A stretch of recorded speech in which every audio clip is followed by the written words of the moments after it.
کراچی میں موسلادھار بارش نے شہر ڈبو دیا، شاہراہیں بند، پانی گھروں میں داخل، مختلف حادثات میں 5 افراد جاں بحق۔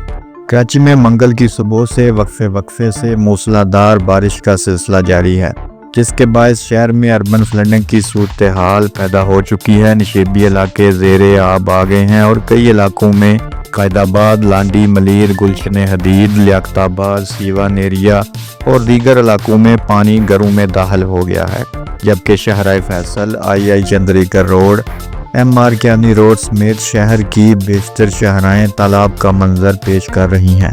شاہراہوں پر پانی جمع ہونے کے باعث ٹریفک جام میں ہزاروں شہری پھنس گئے۔